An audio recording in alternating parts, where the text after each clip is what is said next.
نعرہ حیدری. دونوں ہاتھوں کو بلند کر کے عباس کے سائے میں آپ بیٹھے ہوئے ہیں, ان کی رعایا بن کے ان کے دربار میں بیٹھے ہوئے ہیں. نعرہ حیدری, نعرہ حیدری, نعرہ حیدری. حسین آئے ہیں آغوش سیدہ میں ابھی, حسین آئے ہیں آغوش سیدہ میں ابھی, چراغ انجمن ظلم لڑکھڑانے لگے. حسینیت تو ابھی لے رہی ہے انگڑائی, حسینیت تو ابھی لے رہی ہے انگڑائی, یزیدیت کی جبی پر پسینے آنے لگے. نعرہ حیدری. حضرات, میں سب سے پہلے گزارش کروں گا خطیب آل محمد جناب مولانا سید عاظم حسین زیدی صاحب سے وہ تشریف لے آئیں اور جشن صبر و وفا کے موقع پہ حضرت امام حسین اور حضرت ابوالفضل عباس کے نور کے ظہور اور ان کی آمد کے حوالے سے گفتگو فرمائیں. بآواز بلند نعرہ صلوات.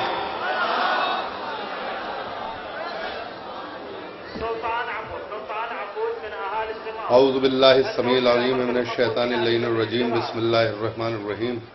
الحمد للہ الذی ہدانا وما كنا لنہتدی لولا ان ہدانا اللہ. لقد جاءت رسول ربنا بالحق والصلاة والسلام علی النبی الأمی القرشی الہاشمی الباقی التامی ابی القاسم محمد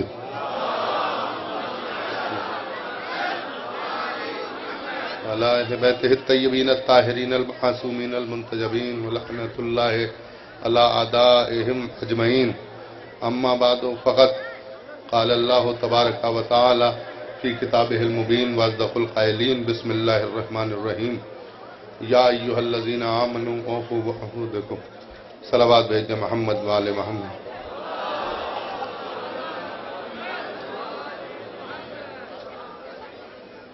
بزرگان ملت اور ارباب ولا, سب سے پہلے سرکار سلطان کربلا اور تاجدار وفا کی آمد کی مبارکباد آپ تمام حضرات کی خدمت میں اور آپ تمام حضرات کی طرف سے بارگاہ امام عصر میں تبریک و تہنیت پیش کرتے ہیں. آپ حضرات سے بآواز بلند صلوات سے تائید کریں.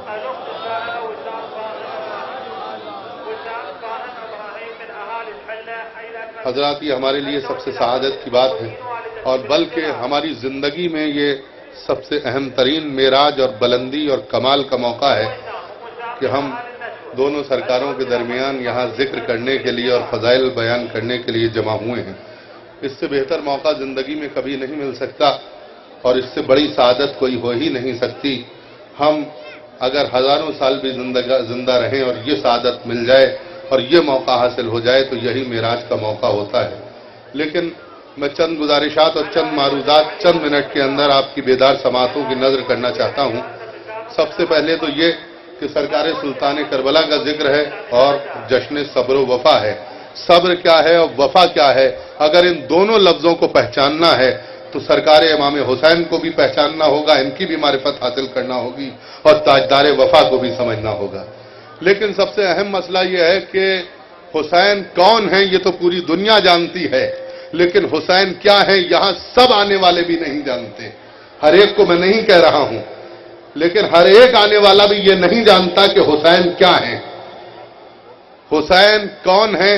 نبی کے نواسے ہیں, فاطمہ کے لخت جگر ہیں, علی کی آنکھوں کا نور ہیں. لیکن حسین کیا ہیں اس کا عرفان حاصل کرنا ہوگا اور عرفان کی بلندیوں پر پہنچنا ہوگا. میں آپ کے سامنے عرض کروں کہ اس محفل میں شرکت کے لیے مولانا قلب جواز صاحب امام جمعہ لکھنؤ کو بھی آنا تھا, لیکن وہ تشریف نہیں لا سکے, انہیں بھی تقریر کرنا تھی.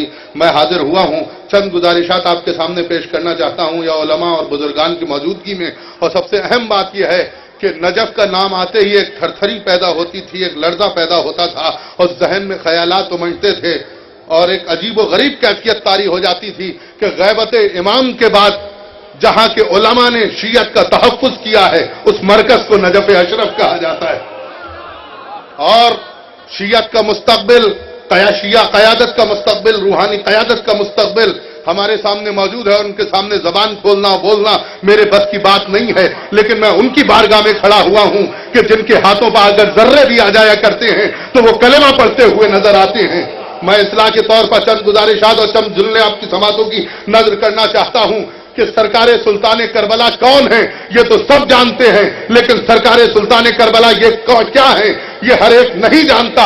آئیے ان کو پہچانا جائے تو یہ دیکھنا ہوگا کہ سرکار کہاں کہاں ہے، لیکن جب بھی ہم نے سرکار سلطان کربلا سید الشہداء علیہ السلام کو دیکھا تو ہر جگہ سرکار رسالت مات کے ساتھ نظر آئے، مسجد میں رسول کے ساتھ، گھر میں رسول کے ساتھ، میدان میں رسول کے ساتھ، جنگوں میں رسول کے ساتھ، غزوات میں رسول کے ساتھ، دسترخوان پر رسول کے ساتھ، منزل عبادت میں رسول کے ساتھ، ہر جگہ حسین رسول ہی کے ساتھ نظر آ رہے تھے۔ اور عزیزو حسین کیا ہے؟ میں ایک جملے میں بات کو مکمل کرنا چاہتا ہوں۔ حسین اس شخصیت کا نام ہے، حسین اس ذات کا نام ہے، حسین اس قوت کا نام ہے، حسین اس طاقت کا نام ہے، حسین اس تحریک کا نام ہے، حسین اس روشنی کا نام ہے جو اگر چلے تو ذوالفقار بن جائے، رکے تو سجدہ بن جائے۔ اب حسین کیا ہے؟ کس سے پوچھا جائے حسین کیا ہے؟ کیا آدم سے پوچھیں، ابراہیم سے پوچھیں، اسماعیل سے پوچھیں، شیش سے پوچھیں، بیارس سے پوچھیں، میلائیل سے پوچھیں، حام سے پوچھیں، جناب سام سے پوچھیں، انوش و انوش سے پوچھیں، جناب موسیٰ و عیسیٰ سے پوچھیں، کس سے پوچھیں کہ حسین کیا ہے تو بتانے والا بتائے گا۔ دیکھو آدم سے نہ پوچھو، ابراہیم سے نہ پوچھو، اسماعیل سے نہ پوچھو، یوسف سے نہ پوچھو، یونس سے نہ پوچھو، موسیٰ اور عیسیٰ سے نہ پوچھو۔ کہا کیوں؟ ان انبیاء کرام سے کیوں نہ پوچھیں؟ کہا کیوں؟ اس وجہ سے کہ آدم اپنے زمانے کی بات جانتے تھے، ابراہیم درجہ خلت پر فائز ہو کے چلے گئے، موسیٰ کلیم اللہ بن کے چلے گئے، عیسیٰ نے صلیب کے قیدے زینے پر قدم رکھ کے چوتھے آسمان پر جا کے بیٹھ گئے۔ کہا ہم حسین کو پوچھیں کس سے کہ حسین کیا ہے؟ تو بتانے والا کہے گا کہ اگر حسین کو پوچھنا ہے کہ حسین کیا ہے تو اس سے پوچھو جس کا وجود دین ہے، جس کی سیرت حجت ہے، جس کا کردار نعمت ہے، جس کی عطا عبادت ہمیں عبادتوں کا سلیقہ سکھاتی ہے۔ اور علماء نجف کے درمیان میں یہ عرض کرنا چاہتا ہوں، جب ہم نے اس روح وجود کائنات سے پوچھنا چاہا حسین کیا ہے تو اس نے ایک ہی بات کہی، حسین دیکھنے میں مجھ سے ہے، سمجھنے میں میں حسین سے ہوں۔ حسین دیکھنے میں مجھ سے ہے، سمجھنے میں میں حسین سے ہوں۔ اب حسین کی معرفت حاصل کرنا ہے کہ جس سلطان کربلا نے دنیا کو شعور حریت عطا کیا، جس سلطان کربلا نے جو دنیا کو صبر کی تحریک عطا کی، جس سلطان کربلا نے انسانیت کو آزاد کروایا، جس سلطان کربلا نے ظلم و بربریت کا خاتمہ کیا، جس سلطان کربلا نے کعبے کا تحفظ کیا، جس سلطان کربلا نے شریعت کے وقار کو بچایا، اسلام کے وقار کو بچایا، اگر اس کو دیکھنا ہے تو صبر کے آئینے میں دیکھیے۔ اور جہاں تک صبر کی بات ہے تو جشن صبر و وفا ہے۔ صبر کی بہت سی قسمیں علماء نے بتائی ہیں، علماء علم کلام نے بیان کی ہیں، لیکن جو مولا کائنات نے ارشاد فرمایا ہے الصبر و صبران، صبر دو طرح کا ہوتا ہے، معصیت کے اوپر صبر، مصیبت کے اوپر صبر۔ میں اس کو آگے لے کے نہیں جانا چاہتا، لیکن جب آپ صبر کی بات کریں گے تو پروردگار بھی کہتا ہے استعینوا بالصبر والصلاۃ، مدد حاصل کرو صبر کے ذریعے سے اور نماز کے ذریعے سے۔ صبر ہے کیا؟ الصبر نصف الایمان، الصبر راس الایمان، یہ سب حدیثیں آپ کے پیش نظر ہیں۔ صبر ایمان کا صبر ہے، صبر آدھا ایمان ہے۔ تو عزیزوں میں ایک جملہ نظر کرنا چاہتا ہوں، جب جشن صبر وفا کے موقع پر صبر ہے آدھا ایمان، پوری دنیا کے مسلمانوں سے پروردگار کہہ رہا ہے کہ تم صبر سے مدد حاصل کرو، صبر ہوتا ہے آدھا ایمان۔ تو اگر پوری دنیا کے مسلمان آدھے ایمان سے مدد مانگے تو کوئی بدعت نہیں ہے، ہم کل ایمان سے مدد مانگے تو دنیا بدعت کہتی ہے۔ بدعت کے فتووں کی دکان کھولنے والوں، تمہیں یاد نہیں ہے، تمہیں معلوم نہیں ہے، سرکار صبر نے سلطان کربلا میں ہمیں شعور حریت عطا کیا ہے۔ اور جب کربلا کے میدان میں ذوالفقار کو نیام میں رکھ کے سلطان کربلا صبر کی تلوار لے کے آگے بڑھے تو اس زمانے کا فرعون پارا پارا ہو گیا۔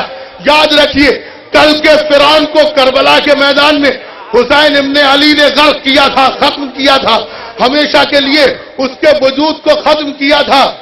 اور آج کا فرعون آپ نے دیکھا صدام سے صدام عراق کا فرعون پوری طرح سے نیست و نابود ہو گیا، اور وہ لمحہ جلدی آنے والا ہے کہ یہودیوں کے ایجنٹ ڈالے سعود بھی اسی صدام کی طرح، اسی فرعون کی طرح دنیا سے ختم ہو جائیں گے، اور مولا عباس کا پرچم خانہ کعبہ پر بھی لہرائے گا، جنت البقیع پر بھی لہرائے گا۔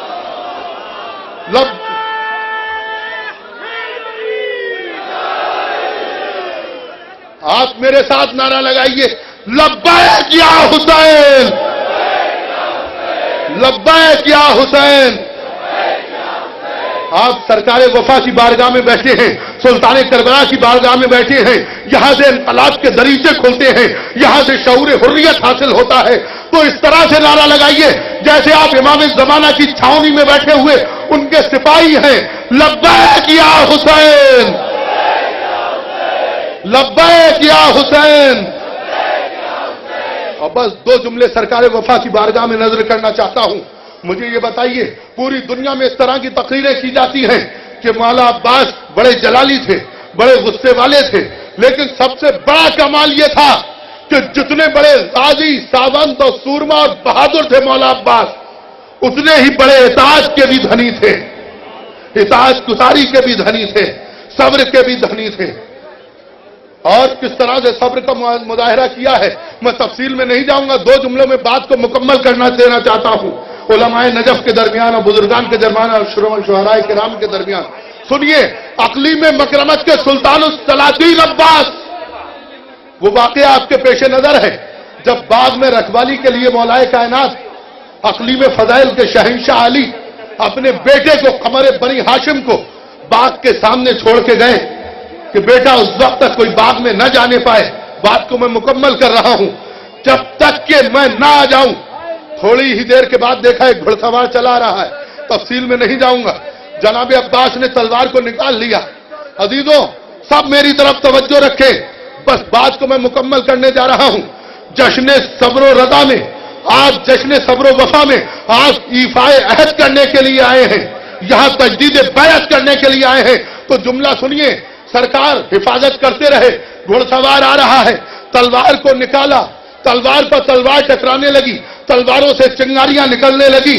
اچانک عباس نے تلوار کو روکا، سلطان وفا نے تلوار کو روکا، تلوار کو روکنے کے بعد آنے والے سے سوال کیا، واقعہ آپ کے پیش نظر ہے کہ اے آنے والے تو اتنا بتا دے کہ کون ہے؟ ارے فن سپاگری اس طرح سے میرے بابا کے علاوہ کوئی نہیں جانتا۔ تو ایک مرتبہ آنے والے گھڑ سوار نے تلوار کو نیچے کیا، گھوڑے سے اترا، عباس کو سینے سے لگایا، ایک جملہ کہا، ایک قمر بنی ہاشم تو کربلا کے لیے تیار ہو گیا۔ بس جملہ سنیے، جس جملے پر میں اپنی بات کو مکمل کرنا چاہتا ہوں، یعنی عباس کو اطاعت گزاری میں اتنا دھنی کر دیا تھا، اس طرح سے تربیت کی تھی کہ عباس تجھے کربلا کے لیے تیار کیا جا رہا ہے، تو جیسے حسین کہیں ویسے ہی تو کرنا۔ تلوار کو نیام میں رکھ کے سینے سے لگایا، عباس تو کربلا کے لیے تیار ہو گئے۔ بس جملہ سنیے، جس جملے پہ میں بات کو ختم کرنا چاہتا ہوں، سنیں عزیزوں، جہاں تک میری بات جا رہی ہے، میری آواز پہنچ رہی ہے، علی اقلیم مکرمت کا سلطان، جب مولائے کائنات کے بارے میں یہ عرض کروں میں آپ کے سامنے کہ پروردگار جیسا چاہتا تھا ویسا اس نے علی کو بنا دیا۔ بات ابھی مکمل نہیں ہوئی ہے، بہت غور سے سنیے گا۔ پروردگار ابدی و ازلی و سرمدی و سمدی پروردگار جیسا چاہتا تھا اس نے علی کو بنایا، اور علی اپنے جلال و جمال و کمال کا مظہر جیسا چاہتے تھے ویسا انہوں نے عباس کو بنا دیا۔ نعرہ حیدری، حسینیت، لبیک یا حسین۔